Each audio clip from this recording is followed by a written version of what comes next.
Hello guys, അസ്സാം വലൈക്കും. Welcome back to my channel. എല്ലാവർക്കും സുഖമാണല്ലോ അല്ലേ? അപ്പോൾ ഇന്നത്തെ നമ്മുടെ റെസിപ്പി തേങ്ങാമുറിയാണ്. അപ്പോൾ അതെങ്ങനെ ഉണ്ടാക്കാമെന്ന് നോക്കിയാലോ.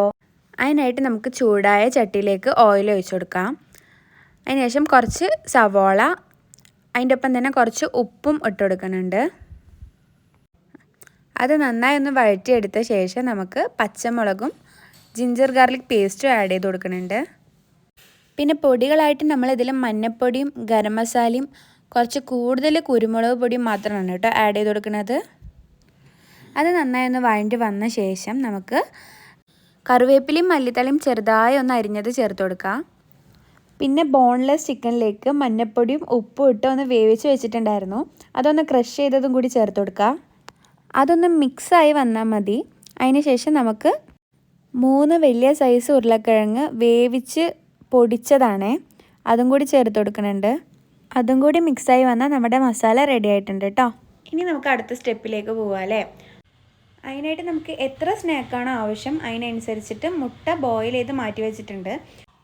ഞാനിപ്പോൾ അവിടെ 7 മുട്ടയാണ് മാറ്റി വെച്ചിട്ടുള്ളത്. ഓരോ മുട്ടനെ നമുക്ക് മൈദയും കൊണ്ട് കോട്ട് ചെയ്തെടുക്കാം കേട്ടോ. അതെന്തിനാന്ന് പറഞ്ഞാൽ ഈ മസാല ഉണ്ടല്ലോ മുട്ടയിലേക്ക് നല്ല പിടിക്കാനാട്ടോ, അല്ലെങ്കിൽ അത് വിട്ട് വരും. അതുകൊണ്ടാണ് ഈ ഒരു സ്റ്റെപ്പ് ചെയ്യണത്.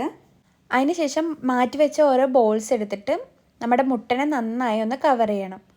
എന്നിട്ട് 3 മുട്ടയും 2 സ്പൂണ് കോൺഫ്ലവറും ചേർത്ത് മിക്സിയിലൊന്ന് ബ്ലെൻഡ് ചെയ്തെടുത്ത മിക്സാണിത്. അതിലൊന്ന് ഡിപ്പ് ചെയ്തെടുക്കാം കേട്ടോ. ഇനിയിപ്പോൾ കോൺഫ്ലവർ ഇല്ലെങ്കിൽ 1 സ്പൂൺ മൈദ ചേർത്താലും മതി കേട്ടോ. ഇനി നമുക്ക് അതിനെ ബ്രെഡ് ക്രംസിലൊന്ന് കോട്ട് ചെയ്തെടുക്കാം.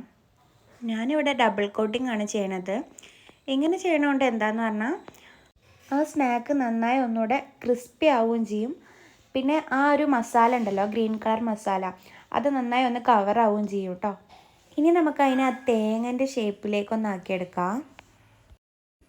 അങ്ങനെ ഞാൻ എല്ലാ മുട്ടയും ഈ ഒരു ഷേപ്പിലേക്ക് ആക്കിയെടുത്തിട്ടുണ്ട്.